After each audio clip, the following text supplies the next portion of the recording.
నమస్తే, welcome to reality check. ప్రస్తుతం మనతో పాటు ఉన్నారు వైసీపీ నేత శైలజనాథ్ గారు. నమస్తే అండి. నమస్తే సార్, మీరు సీనియర్ పొలిటీషియన్గా మీరున్నారు. చాలామంది ముఖ్యమంత్రులు పరిపాలనను చాలా దగ్గరుండి చూసిన వ్యక్తి మీరు. ఇది నేను పార్టీలకు అతీతంగా అడుగుతున్నాను. కూటమి ప్రభుత్వం అధికారంలోకి వచ్చి 1 year కావస్తోంది. అంటే వైసీపీ గవర్నమెంట్లో సంక్షేమ పథకాలంటూ మాత్రమే వెళ్ళిపోయారు.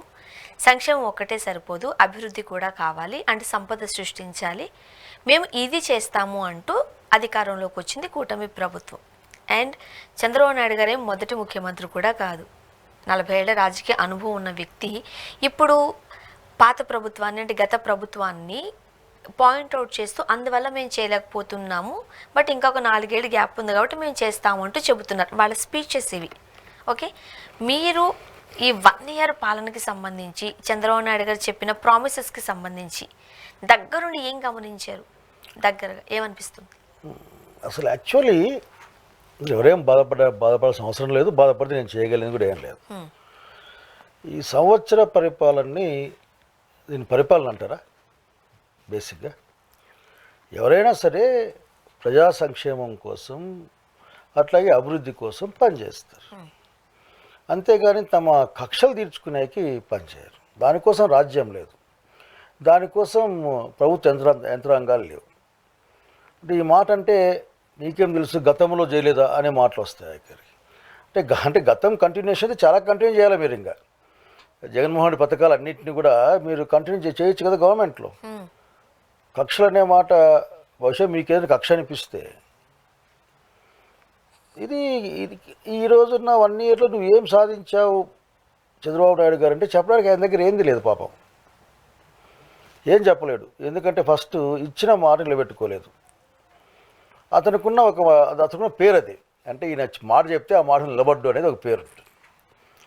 అది నీ సూపర్ 6లో ఘోరంగా మీరు ప్రజల్ని వెన్నుపోటందామా, లేకుంటే వాళ్ళకి మోసం చేశారందామా, లేదంటే వాళ్ళ నమ్మకాన్ని పోగొట్టందామా, మొత్తం మీద ఒక్క పని చేయలే.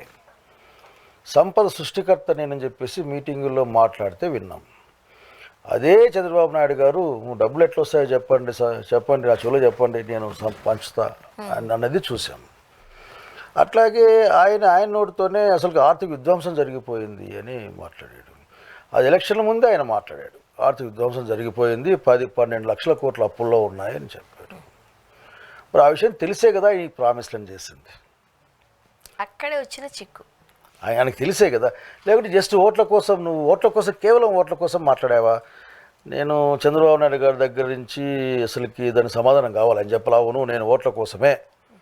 మరి ఇంతకుముందు మీతో మాట్లాడినప్పుడు కూడా నేను అదే అడిగాను. తొలి ముఖ్యమంత్రి అనుకోండి, రాజకీయ అనుభవం కావచ్చు, గత ప్రభుత్వం యొక్క దేశ సంపద, ఎల్లంపల్లి బ్యారేజ్ అనుకుంటా, శ్రీపాదరావు గారి బ్యారేజ్ అనుకుంటా, ఆయన అసెంబ్లీలో చెప్పిన రోజు బాగున్నాయి. నేను కావాలనే తప్పుడు లెక్కలు పెట్టాను అని చెప్పాడు. ఇట్లా కావాలనే తప్పుడు విషయాలు చెప్తే ఎట్లా, తప్పిన విషయాలు చెప్తే ఎట్లా? అసలు ఎవరికి కూడా నాకు ఆశ్చర్యం ఏంటంటే అసలుకి ఎవరికి ఏం చేయకుండా ఒక సంవత్సరం పరిపాలన ఎట్లా చేసాడు అబ్బాయితులు అని. పైగా 1,30,000 కోట్లు 1,40,000 కోట్లు అప్పు ఒకటి, కొత్త అప్పు ఒకటి 1 yearకి. ఆ తర్వాత అసలు అమరావతి అనుకో, అది సపరేట్ ఇష్యూ. అది అమరావతి పెద్దగా మాడుకోవాలి, అది చాలా పెద్ద ఇష్యూ అది. కనుక అసలు ఏమంటే ఆ కేసులకి దాదాపు ఒక 300 పైచులు 400 మంది ఐఏఎస్లు ఐపీఎస్లు పోలీసులు ఇట్లా అందరినీ విఆర్లో పెట్టాము. ఒకటి అధికారులు ఆ పార్టీ ఈ పార్టీ సానుభూతి పరులు ఉంటారేమో, కానీ బ్రాండెడ్ తెలుగుదేశం అధికారులు, వైసీపీ అధికారులు, లేక ఇంకో అధికారులు ఉంటారా? అట్లా ఉంటారు అని అసలుకి ఈ ప్రభుత్వం బ్రాండ్ చేయడం ఈ కొత్తగా నేను గమనించింది. అట్లాగే ముఖ్యమంత్రి లాంటి వాడు వైసీపీ వాళ్ళకి పని చేయొద్దండి, నేను ఒప్పుకోను ఎట్లా ప్రకటిస్తారు అతను? అది ఏ సమావేశమైనా కానీ రూమ్లో కూర్చొని అద్దం ముందు మాడుకోవాల్సిన మాటలు అవన్నీ అంతేగాని అతను వాళ్ళ మీటింగ్లో డైరెక్ట్గా మనం విన్నాం. అట్లాగే కొన్ని విషయాల పట్ల మౌనం వహించడం ఏంటి, కొన్ని అనేకమైన ఒక ప్రజల్ని భయోత్పాతం చేసే విధంగా పోలీసుల్ని వాడుకోవడం, కొద్దిమంది పోలీసుల్ని వాడుకోవడం. నాకు డిపార్ట్మెంట్ మీద గౌరవమే ఉంటుంది, ఎందుకంటే వాళ్ళు పడే కష్టం కానీ వాళ్ళ శ్రమ కానీ ఎప్పుడు నేను చూస్తాను, గౌరవిస్తాను. కానీ ఇట్లా ఒక ఏకపక్షంగా ఇప్పుడు ఎట్లా బ్రాండ్ ఇది, మీరు మా వాళ్ళు ఈ పని చేయకండి, వాళ్ళు మా వాళ్ళు కాదు లోపల వేసేసేయండి అనే విధంగా సిస్టమ్ తయారు చేయడం. ఇది ఇంక అన్ని శాఖలకు అంటుకుంది. ఇది అన్ని అది రెవెన్యూకి అంటుకుంది, మిగతా అంటుకుంది, రేపు పొద్దున ఏదైనా బెనిఫిట్స్ వస్తుంది వాటికి కూడా అంటుకుంటుంది ఈ వేళకి. సో ఇదేమైనా ఒక డిస్ట్రక్షన్, అంటే సిస్టమ్ డిస్ట్రక్షన్ జరిగిపోయింది ఇక్కడ.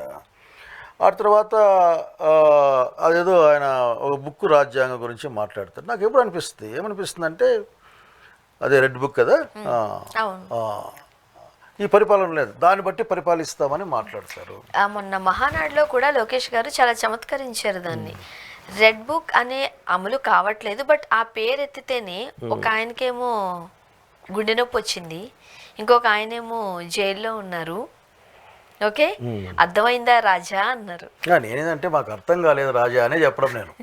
నేనేందంటే బహుశా వాళ్ళ పిల్లలు ఏదో దాన్ని ఏమంటారు రైమింగ్ బాగుందని ఏదో వాడుకున్నారేం పాపం. నేను అడిగేది ఏంటంటే అసలుకి నాకు కూడా నవ్వు వచ్చింది అది విన్నప్పుడు. అదేమన్నా మంత్రగాళ్ళ బుక్క, మా సైడ్ మంత్రగాళ్ళు ఏదో బుక్కులు వేస్తుంటారు అట్లా గతంలో అంత జనాన్ని భయపడించడానికి నేను I won't believe all those things. నాకు ఏమాత్రం నమ్మకం లేదు వాటి పట్ల, మంత్రగాళ్ళ ఇంద్రగాళ్ళ పట్ల. అంటే ఒకరికి హార్ట్ అటాక్ వచ్చింది ఆయన చెప్పిన భాష. అవును, ఒకరు వాష్రూమ్లో జారి పడితే చెయ్యి ఇరిగింది, ఇంకొకరికి ఆయాసం వస్తుంది. రేపు పొద్దున ఇంకొకరు పాపం వీరు పుణ్యాన లక్ష్మణ అతను ఎవరో ఆయన ఆత్మహత్య చేసుకునే ప్రయత్నం చేశాడు కదా. మరి అడుగుతా ఉన్నాను, అదేమన్నా మంత్ర బుక్క, మంత్రాలు వేసుకునే బుక్క అదేమైనా? దాంట్లో వాస్తవానికి ఏం రాసుకోవాలి? వాని చెయ్యి వీని కాలు, లేకుంటే ఇంకోరికి కాదు, లేకుంటే వీడి జైలు ఇది కాదు, దాంట్లో రాసుకోవాల్సింది. గత ప్రభుత్వంలో ప్రజలు ఇబ్బంది పడ్డ విషయాలు ఏమున్నాయి, ఆ ఇబ్బంది పడ్డ విషయాల్ని ఏ విధంగా మేము రెక్టిఫై చేస్తాం, అది కదా చెప్పాల్సింది అక్కడ. అది చెప్పకుండా చెయ్యి ఇరిగింది, కాలు ఇరిగింది, ఆ రాజా అని గుర్తుకొచ్చింది ఆ రజనీకాంత్ డైలాగ్ అది. అవేవో తెచ్చిపెట్టుకొని మధ్యలోకి ఈ సినిమా వాసన ఎక్కువైపోయింది. ఎందుకంటే పథకాలకు కూడా డేట్లు ఇస్తారు, రిలీజ్ డేట్లు లాగా, పలానా డేట్కి ఇస్తాం పలానా. అట్లా మధ్యకాలంలో మరీ ఎక్కువ వాసన ఎక్కువైపోయినట్టు చూస్తుంటే. సో నేను అడిగేది ఒకటే, ఈజ్ ఇట్ విచ్ బుక్? అదేమన్నా చేతబడి పుస్తకమా? దాంట్లో మంచి విషయాలు రాసుకో. మేబీ రాసినవన్నీ కూడా జరిగిపోతుంటుంటే అదే డౌట్ వస్తుందండి. అట్లా కాదు, అటువంటి రాసుకోని చెప్పేది, అటువంటి రాసుకోవద్దనే చెప్పేది నేను ఆఖరికి. ఏంటంటే పిల్లలు ఈ రాష్ట్రంలో పిల్లలు ఎట్లా చదువుకోవాలి, 10th క్లాస్ పరీక్షలు కూడా సరిగ్గా చేయలే, అదిగా రాసుకోవాల్సింది. 10th క్లాస్ ఎగ్జామ్స్ బాగా జరిపించాలి. నీ టైంలో 20% దెబ్బ, నీ సంగతి చెప్పిన అబ్బాయి అంటే ఎప్పుడుదో అక్కడ గతాల్లో బతుకుతారు. సరే, ఇప్పుడు లోకేష్ గారు మీరు అన్నట్టు కాస్త చిన్నపిల్లడు కాబట్టి పిల్ల చేష్టలు ఇట్లా మాట్లాడలేదు. నేను ఆ మాట మాట్లాడను, ఎందుకంటే చాలా పెద్ద అబ్బాయి, అబ్బాయి చిన్న అబ్బాయి ఏం కాదు, తెలిసే చేస్తున్నారు. నేను ఎమ్మెల్యేగా ఉన్నప్పుడు చిన్న అబ్బాయి. ఇప్పుడు అట్లా పుస్తకాల్లో మంచి విషయాలు రాసుకోమని ఎవరు చెప్పడం లేదా అని అడిగేది నేను. ఓకే, బట్ చంద్రబాబు నాయుడు గారు మొన్న వాళ్ళు పెట్టుకున్న క్యాబినెట్ మీటింగ్లో మనం కక్షపూరిత రాజకీయాలకి వెళ్ళొద్దు, ప్రజా పరిపాలన చాలా బాగుంది, 1 year మనం మంచిగా సాధించుకొచ్చాము, ఇంకా 4 ఏళ్ళు ఉంది, ఇంకా బాగా చేద్దాము, ఈ కక్షపూరిత రాజకీయాలు వద్దు, వైసీపీ వాళ్ళని వదిలేద్దామని కాస్త జాలి దయ చూపించారు అనేది ఒక వార్త. ఓన్లీ జాలి దయ ఇస్తే తీసుకోవడానికి వైసీపీ కార్యకర్తలు సిద్ధంగా లేడు. కానీ ఉన్నటువంటి ఎందుకంత మీ మీద నేను అనుకోవడం ఏంటంటే బహుశా అతనికి కూడా ఇది విచ్ బుక్ అని అర్థమైందేమో. ఈ పుస్తకంతో కాలు ఇరిగిపోతున్నాయి, చేతులు ఇరిగిపోతూ ఉంటాయి, గుండె పొటొస్తూ ఉంది, ఇది కాదు కదా. నిజంగా అతను సక్సెస్ అనుకుంటున్నారు. నేను టీడీపీ వారసత్వంపై నా అభిప్రాయం నాకు వేరే ఉంటుంది. కాకపోతే అనుకుంటున్నారు కదా, అనుకునేందుకు అసలు మంచి లక్షణాలు ఉండాలి కదా. రైతాంగానికి ఏం చేయాలి, విద్యార్థులకు ఏం చేయాలి, లేకపోతే జగన్మోహన్ రెడ్డి అసలు 1వ తారీఖు బట్ట నొక్కేవాడు, మనం అర్ధరాత్రి ఎందుకు నొక్కలేమా, లేకుంటే మొన్న రేషన్ బియ్యం చూశాను నేను, రేషన్ బియ్యం వీధి చివరికి పోయి అద్దె తీసుకుపోయేవాళ్ళు అన్ని సరుకులన్నింటినీ. దాన్ని తీసుకెళ్ళి మళ్ళీ స్టోర్లో పెట్టి మీరు రండి ఇంటికి తీసుకోవాలంటే ముసలికి ఇబ్బంది పడితే మళ్ళీ ముసలికి ఇంటికి పంపిస్తాములే అంటా ఉన్నాడు. అంతెందుకు, మంచిగా చేయొచ్చు కదా, బుక్కులు రాసుకొని వీధి వరకే కాదు, ఇది వీధి చివరి దాకా పోవాలి, ఇంటింటికి వేసుకుంటూ పోవాలని రాసుకుంటే మంచిగా ఉంటుంది కదా.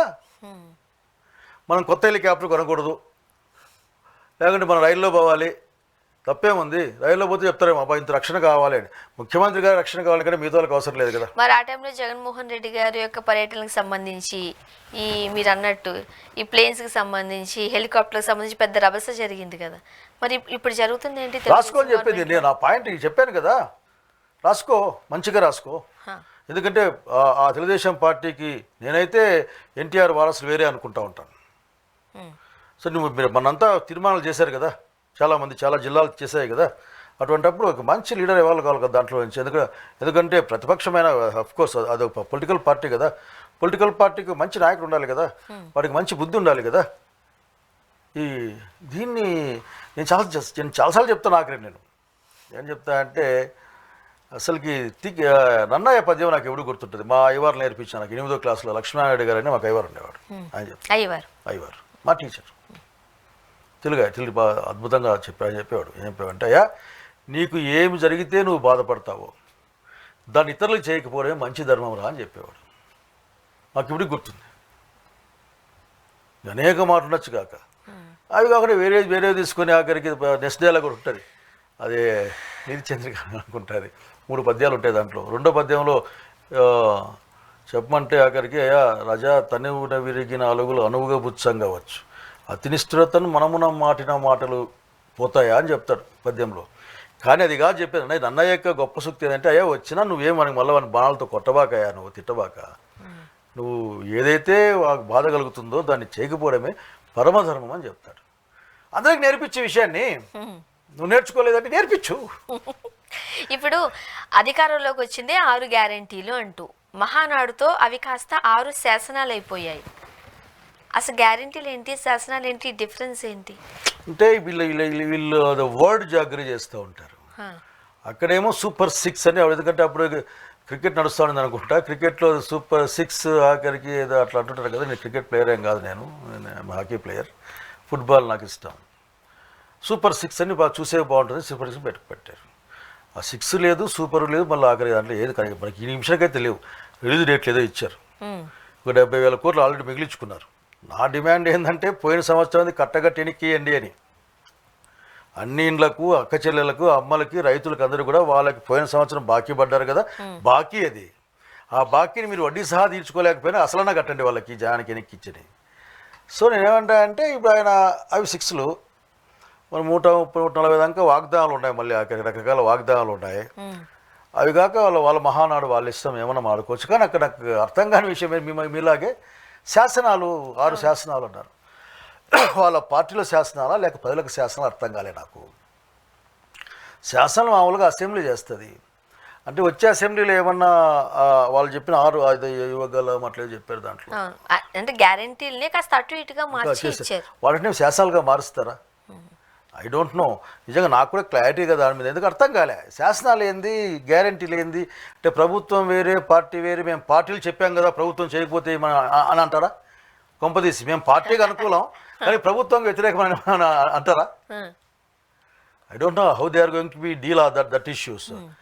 మీకు తమాష కనిపిస్తా లేదు? పార్టీ అధికారంలో ఉన్న పార్టీ తమ పార్టీ సమావేశంలో 6 గ్యారెంటీలని ఏ విధంగా ఫుల్ఫిల్ చేస్తాను, ఇవి కాకుండా అబద్ధాలు చెప్పలే. సత్యదూరమనాలే వాళ్ళ కోసం, సత్యదూరంగా చెప్పలే. ఏంటి హంద్రి నివారణ మీరే కట్టేశారా? హంద్రి నివారణ ఆఖరికి నీళ్ళు నడిపించింది ఆ రోజున మేము గవర్నమెంట్లో ఉన్నప్పుడు. గగన్న వీళ్ళందరూ పోయి ప్రతి ఒక్కరు అడుగుపెట్టి కాల్చి తెచ్చారు. జీడిపల్లి ఇంకా తెచ్చి నీళ్ళు పోసాం వాటి నుంచి, మాల్యాల నుంచి. దాన్ని నేనే అంటారు 40 టీఎంసీల ఇరిగేషన్ ప్రాజెక్ట్ని 5 టీఎంసీల ప్రాజెక్టుగా మార్చింది బాబు గారు. ఎన్నిసార్లు మాట్లాడి చరిత్రలు అట్లే ఉంటాయి. అవన్నీ ఏమన్నా చెప్పినా సరే. ఆ తర్వాత కేసీ కెనాల్ కూడా నేనే అంత బాగా చేసిన. పాపం పెద్దలు విజయభాస్ రెడ్డి గారి గురించి ఆలోచించి మాట్లాడే ముందు నేను రాయలసీమ ముద్దు బిడ్డ కాదా అని అంటాడు ఆఖరికి. నేను చెప్పాను నువ్వు చెడ్డ బిడ్డ అయ్యా, ముద్దు బిడ్డ కాదా, దయచేసి మాట నవాక మాకు బాధేస్తుంది. ఎందుకంటే మాది అన్ని చివరికి మా హైకోర్టు లాక్కెళ్తేవి, మా లా యూనివర్సిటీ లాక్కెళ్తేవి, మా అనంతపూర్ ఎయిమ్స్ లాక్కెళ్తేవి, అట్లా ఇట్లా అనేకం లాక్కెళ్ళిన తర్వాత చివరికి మన ఏదో చిన్న బ్యాంక్ ఉండే మా దగ్గర, ఏదో అనంత ప్రగతి గ్రామీణ బ్యాంకు, ఆంధ్ర ప్రగతి గ్రామీణ బ్యాంకు ఉండేది. దానికి ఆంధ్రప్రదేశ్ ప్రగతి గ్రామీణ బ్యాంక్ అని పెట్టుకొని దాన్ని కూడా ఎత్తకపోతుంది. నువ్వు మా ముద్దు బిడ్డ అంటే ఎట్లా నమ్మాలా? మీరు ఇవన్నీ ప్రజలకు వినిపిస్తూనే వెన్నుపోటు దినం ఒకటి ప్రకటించారు. మరి అంతమంది అసలు కార్యకర్తలు లేకపోతే వైసీపీకి సంబంధించి 11 సీట్లే కదండి ఉన్నాయి వైసీపీకి, ఎంతమంది వస్తారు? కాస్త వ్యతిరేకత ఉంది అని అనుకున్న టైంలో చాలా గ్యాదరింగ్ వచ్చింది. అదేమన్నా ఏంటి గ్రాఫిక్స్ ఏమైనా పెట్టారా ఏంటి? మీరు పలే వాళ్ళండి. మా దగ్గర ఏఐతో రామారావు బొమ్మను పెట్టుకునేంత శక్తి మాకెక్కడ ఉందండి. మహానాడులో పాపం ఆర్టిఫిషియల్ ఇంటెలిజెన్స్తో రామారావు గారు బొమ్మ వేసి అతను మెచ్చుకునింది అల్లుడిని మిగతా అంతా. నిజంగా రామారావు ఏమాడో ఆ రికార్డు నాకు ఏడా ఉంది. ఆఖరికి ఆయన బాధపడుతూ ఏడుస్తూ మాట్లాడిన మాటలు రికార్డు నా దగ్గర ఉంది. అట్లాగే అతను మాట్లాడుతూ అసలు తెచ్చిపెట్టుకుంటే మొత్తం నాశనం చేసి చెప్పి ఆఖరికి. కనుక నేను ఎవరిని అది కుట్ర. మామూలుగా పాతకాలం రాజుల కాలం చూస్తాం అటువంటి. పాపం ఒక రాజు ఉంటాడు, ఆయన దగ్గర బావమరుదులు ఎవరు ఉంటాడు, వాడికి కొడుకు ఉంటాడు రాజుకి. ఈ రాజుగారి కొడుకుని మిగతా విషయాలకి పంపించేసేసి ఈయన రాజ్యం చలాయించుకుని 5వ రోజున అతను జైల్లోకేసి ఇతను రాజు అయింటాడు. ఈ కథలు మనం చూసినాం. అసలు పిల్ల ఉండి మనం విన్నాం కదా ఈ కథలన్నీ. మీరు కూడా వింటారు. అందులో పోల్చుకోలేము. మా కథ ఏ అంత శక్తి మా దగ్గర లేదు. జనం వచ్చారు. 1 ఇయర్కే ఎందుకు అంత వ్యతిరేకత అంటారు? అంటే 1 ఇయర్లో ఏం చేయలేదు. ఇంకా 4 ఏళ్ళు ఉన్నాయి కదా, టైం ఇవ్వచ్చు కదా. అంటే 4 ఏళ్ళు జనాలు బతకూడదా? అంటే 4 ఏళ్ళు వాళ్ళకి బతుకుండదా? వాళ్ళ పిల్లల భవిష్యత్తు ఉండదా? ఏమన్నా టైంని ఆపే శక్తి మన దగ్గర ఏమన్నా ఉందా? టైం పోతాను. ఇంత కూర్చున్నప్పుడు మా ఇద్దరు కూర్చున్నప్పుడుకున్న వాళ్ళ మనలో అనేక మార్పులు జరిగిపోతే టైం ముందుకు పోతుంటుంది కదా. మరి టైం ముందుకు పోయేటప్పుడు టైంతో పాటు కూడా అన్ని విషయాలు మనం చేయాలి కదా. ఉదాహరణకి అమ్మ ఒడి. మరి అమ్మ ఒడి పిల్ల పెద్దగవుతుంది కదా. ముసలామెకి ఇంట్లో ఉన్న వాళ్ళకి 18 ఏళ్ళ నుంచి 49 వరకు ఏదో 59 అనుకో సంథింగ్ ఏదో మర్చిపోయాను, 59 అనుకుంటాను. 1500 ఇస్తా అని చెప్పారు కదా. మరి వాళ్ళు అంతవరకు ఇట్లుండాలా? నిరుద్యోగ వృత్తి ఇస్తాను, జాబ్ క్యాలెండర్ ఇస్తాను, చివరికి నేనే విశాఖపట్నం ఉక్కు ఫ్యాక్టరీ కాపాడినానని చెప్తే వాళ్ళు స్ట్రైక్ చేస్తున్నారు, ఉద్యోగులు బీకేస్తారు. మరి ఇట్లాంటికి ఎవరు సమాధానం చెప్తారు? కనుక ప్రజలు సంక్షేమాన్ని అంటే పరిపాలనని కోరుకుంటారు. ఈ చిన్న విషయం ఏంటంటే ఈ ప్రభుత్వాలు పెద్ద పారామీటర్స్ అవసరం లేదు. ఎట్లాగో శాంతి భద్రతలు అనేది ఆఖరికి పార్టీ వైజ్గా నడిచే కాలం వచ్చింది. ప్రజల కొనుగోలు శక్తి తగ్గింది. ఆ జిఎస్టీ ఇన్కమ్ తగ్గింది. అదేం చెప్తుందంటే అయ్యా తమరి పరిపాలనలో ప్రజలు ఏమి కొనలేకున్నారు కాబట్టి మన కాకు చెప్పినట్లు నీ సేల్స్ ట్యాక్స్ పడిపోయినాయి, రిజిస్ట్రేషన్లు పడిపోయినాయి, జిఎస్టీ కూడా పడిపోయింది. ప్రజల కొనుగోలు శక్తి ఎందుకు తగ్గింది మీరు ఆలోచించాలి. సంపద సృష్టిస్తా అంటే మళ్ళీ మేము వరకట్లా ఎలాగా ఉర్సా 99 అనగాదు కానీ ఉర్సా కంపెనీకి 1000 కోట్లు తేలే కదా భూమి. ఏమి 30 లక్షలు 50 లక్షలు కోట్లు ఇచ్చారు. అసలుకి టాటా వాళ్ళకైతే రూపాయి లోపల ఇచ్చేట్లున్నారు ఆఖరికి. చాలా పెద్ద దుమారం ఎరిగింది కదా సార్. ఏమంటే అది సంపద సృష్టి అనుకోబాక నేను చెప్పేది ఆఖరికి. ఇప్పుడు మీ సిమ్ అది ఏపీదా తెలంగాణదా అండి? ఫోన్ నాది మా కాన్సెన్స్ ఇది కదా, అంటే ఆంధ్ర.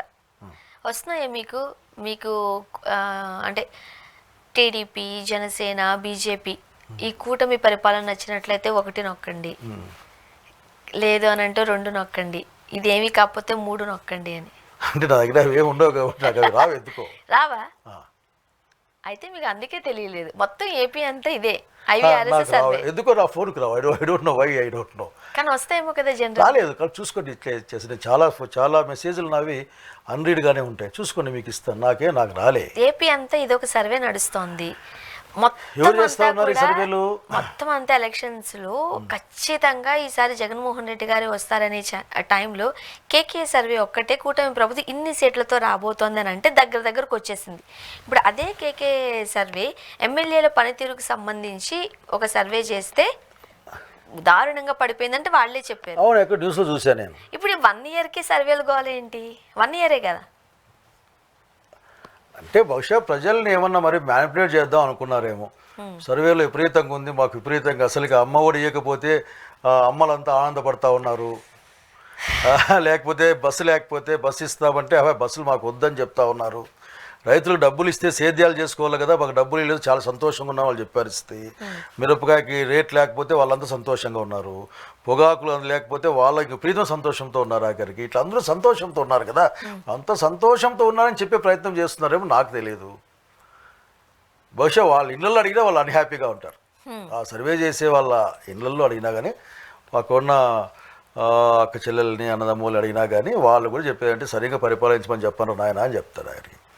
సో ఈ సర్వేలు ఈ టైంలో చేయడం అన్నది ఫర్ సేక్ ఆఫ్ మ్యానిపులేషన్ అంతే. అంతేనా, లేకపోతే ఎక్కడో వాళ్ళకి అర్థమైపోతుందా ఏం జరుగుతుందో గ్రౌండ్ లెవెల్లో? అర్థమైంది కాబట్టి మ్యానిపులేషన్ కార్యక్రమం. బహుశా వాళ్ళు విపరీతంగా వీళ్ళు గెలుస్తారని చెప్పే సర్వేలు వస్తాయి మీకు, విపరీతంగా మరి వచ్చేస్తాయి.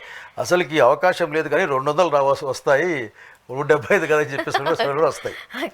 ఏమంటే ప్రజల్లో ఒక అన్రెస్ట్ ఉంది, ప్రజల్లో అభద్రతా భావం, భయం క్రియేట్ చేయాలి. కానీ ఈ భయాన్ని ప్రజలు ఓవర్కమ్ అవుతారు, అయినారు కాబట్టి మన జరిగే కార్యక్రమం. సార్ ఇప్పుడు రాజకీయాలు ఒక ప్రామిసెస్ నిలబెట్టుకోకపోవడం ఇదంతా రాజకీయ చదరంగం ఓ పక్కకి వెళ్తూ ఉంటుంది. మరోపక్క మనం ఈ మధ్య కాలంలో అన్ఫార్చునేట్లీ రెడ్ బుక్ కావచ్చు, అరెస్టులు కావచ్చు, కావాలని ఇబ్బందులు పెట్టడం కావచ్చు, అండ్ మరీ ముఖ్యంగా నిన్న ఉమ్మడి గుంటూరు జిల్లాలో కుల దూషణ, అది నేను స్క్రీన్ మీద అనొచ్చో లేదో నాకు తెలీదు, నువ్వు ఈ క్యాస్ట్ వాడివి ఆ పార్టీలో ఎందుకున్నావు, ఈ మాటలు మాట్లాడడాన్ని, అతను సూసైడ్ వరకు వెళ్ళడాన్ని ఎలా చూడాలంటారు? ఈ తరం రాజకీయాలు అది కాదు. నేను ఏమిటంటే మాకు అవి నేర్పిలే. నిజంగానే మాకు ఇదే కులం అడగడానికి చాలా ఇబ్బంది పడతాం. మేము చదువుకునే వాళ్ళు అయితే అడగడం మీద నేరంగా చూసేవాళ్ళు ఆఖరికి. అసలు వీడెవరు అసలు ఇల్లు కల్చర్ అని అనుకునేవాళ్ళు. స్కూల్స్ లో అంతే సార్, మా స్కూల్లో కూడా నీ క్యాస్ట్ అడగకూడదు, ఇంటి పేరుతో కూడా అడగకూడదు ఆఖరికి. అట్లా పెరిగాం మా ఇంట్లో వాళ్ళం.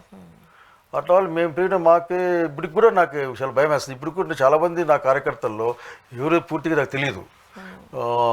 అన్నా అంటే మేమంతా ఏం అట్లా బతికాము. ఇప్పటికీ అది అట్లే ఉంది. అది చెప్పేది ఒకటే, అక్కడ నేను గమనించిన దాంట్లో ఏంటంటే, సరే రాజకీయ పార్టీగా తెలుగుదేశం పార్టీ మాట్లాడితేనో ఇంకో పార్టీ మాట్లాడితే దాన్ని ఖండిద్దాం, లేకుంటే వాళ్ళ గురించి ఆలోచిద్దాం.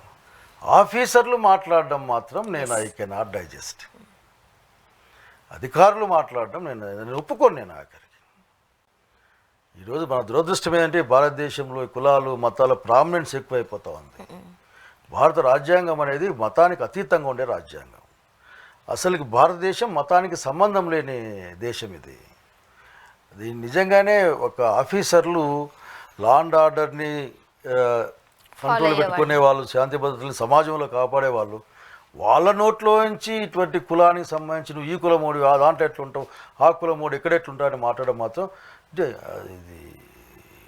ఇది ఇంకా దాన్ని బాబు గారు ఆలోచించాల. అసలు సిస్టమ్ ఎంత కరప్ట్ అయిపోతా ఉందో ఆఖరికి ఆయన ఆలోచించాలి. మొన్నటికి మొన్న దళితులనే చెప్పి వాళ్ళని రోడ్డు మీద కొట్టడం, అది అదే మనకి చెప్తాం కదా ఆఖరికి. అసలుకి ఈ సిస్టమ్ కరప్ట్ అయిపోయింది ఆల్మోస్ట్ ఆల్. దీన్ని మనం అప్పుడప్పుడు సినిమాల్లో మేము డైరెక్ట్గా నాకు కంప్యూటర్ తెలియదు కానీ వాళ్ళు కొడుతుంటే ఏదో ఇట్లు బొమ్మలకి ఇప్పుడు వచ్చేసి అట్లా అయిపోయింది ఇది. సో నిన్న అన్నగా చాలాసార్లు నేను చూశాను, చాలా ప్రాంతాల్లో కూడా ప్రజలు పోయి కంప్లైంట్ ఇస్తే ఆ కంప్లైంట్ తీసుకునేవాళ్ళు లేడు. విమర్శలు మనం చూస్తూ ఉన్నాం, వింటూ ఉన్నాం. కాబట్టి ఈ సిస్టమ్ కరప్ట్ అయినాక నేను అడిగేది అంటే, సీఎం గారు మీరు ఆఖరికి సిస్టమ్ని బాగా స్ట్రెంథెన్ చేయాలా. కరప్ట్ ఎవరైనా కరప్ట్ చేస్తూ ఉంటే నేను చూసిన చంద్రబాబు నాయుడు ఇప్పుడు లేడు. బహుశా ఆయన విధానాలు ఎప్పుడు కూడా కార్పొరేట్ అనుకూలంగా ఉంటాయి, వ్యవసాయం పనికిరాదు అంటాడు ఆఖరికి. ఆయన ఒక కార్పొరేట్ విషయానికి ఆ పాలిటిక్స్కి నేను సీఈఓ అని చెప్పుకునే వాళ్ళు ఉంది అతను. నేను సీఎం కాదు, సీఈఓ గారు నేను ఈ రాష్ట్రానికి. సో చంద్రబాబుకి చెప్పేది ఒకటి, నేను అక్కడ మీరు ఎక్కడో మీ దగ్గర ఉన్న వాళ్ళు మీ సిస్టమ్ కరప్ట్ చేస్తారు, బహుశా మీకు తెలుసని నేను అనుమానం పడతా ఉన్నాను. తెలియకపోతే సిస్టమ్ కరప్ట్ కావాలని చూసుకోండి.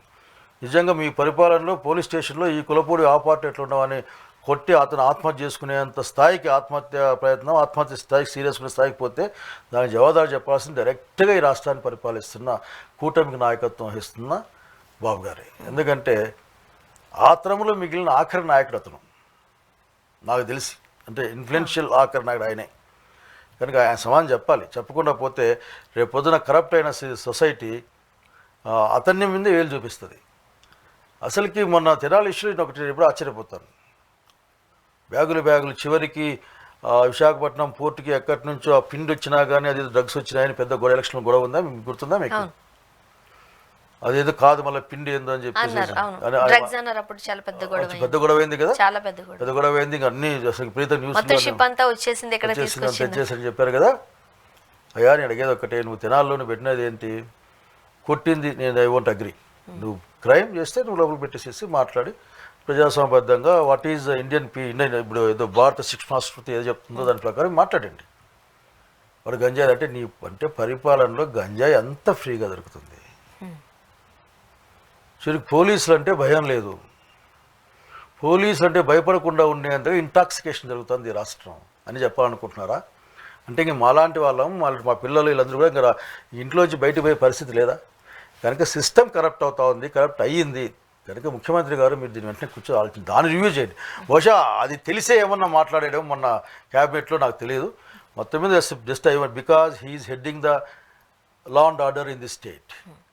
సో చంద్రబాబు నాయుడు గారు కూర్చొని మాట్లాడాలి. ఊరికినే ఇప్పుడు మనమేదో చాలాసార్లు చెప్పారు, మీ దగ్గర చెప్పాను నాకు, నువ్వు విష విత్తనాలు లోపలికి వేసి కల్టివేట్ చేసి you cannot expect good fruits. ఆ విషపు విత్తనాలు విషపు ఫలాలే కాస్తాయి.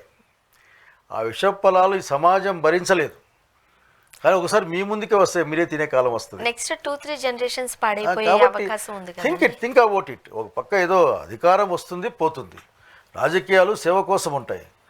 ఆ సేవ రాజకీయాలు చేసే ఆ ఫిలసాఫికల్ సేవ చేసి ఆ రాజకీయాలు చేసే కార్యక్రమంలో పదవులు వస్తాయి. పదవులు అంటే షో వాట్ యు ఆర్. అంటే 40 ఏళ్ల రాజకీయ అనుభవం ఉండి 4 సార్లు ముఖ్యమంత్రిగా చేసిన చంద్రబాబు నాయుడు గారికి ఈ విషయాలన్నీ తెలియనివి కావు అని మనం అనుకోలేము. బట్ అంటే బహుశా ఆయనకు తెలిసింది కూడా అసలుకి ఏం చేయలేని అశక్తిలో ఉండి ఉండొచ్చు. మేబీ ఇంకా మాట్లాడే ఆ పార్టీలో సీనియర్లను తొలగించడం కూడా మనం చూస్తున్నాం కదా. చిన్నప్పుడు ఎప్పుడు రాజకీయాలు అంటే తలపండిన వాళ్ళ సలహాలు సూచనలు తీసుకుని రాజకీయాలు చేసేవారు అట. ఇది చదువుకున్న మాట, విన్న మాటే, మేము చదువుకున్న మాటే. బట్ ఇప్పుడు అంతగా మనకు యూత్ కావాలి. సో మేబీ ఎక్కడైనా యాక్చువల్లీ నేను చెప్పేంటంటే నాకు ఇప్పుడున్న యూత్కి 30 years గ్యాప్ ఉంటుంది. ఆలోచనల విధానంలో కూడా ఆఖరికి 30 years వాళ్ళకి నాకు తేడా ఏదో ఎక్కడో ఉంటుంది. వీళ్ళ దగ్గర నుంచి వచ్చే ఆవేశాన్ని, ఆ స్పీడ్ని, ఆ పవర్ని మనకున్న అనుభవంతో మంచి అనే దాంతో వాళ్ళకి అప్పగించాలి. వాళ్ళు దాన్ని ఆ స్పీడ్తో తీసుకెళ్తారు సార్. కనుక యూత్ని మనం ఖచ్చితంగా వాళ్ళని మనం గ్రూమ్ చేయడం కాదు, వాళ్ళని ట్రైన్ చేయాలి. చూద్దాం మరి ఏం జరగబోతుందో. Let we see that. Thank you so much అండి, మీ అభిప్రాయాలు పంచుకున్నారు. Thank you. ఇది వాళ్ళ రియాలిటీ చెక్. Stay tuned.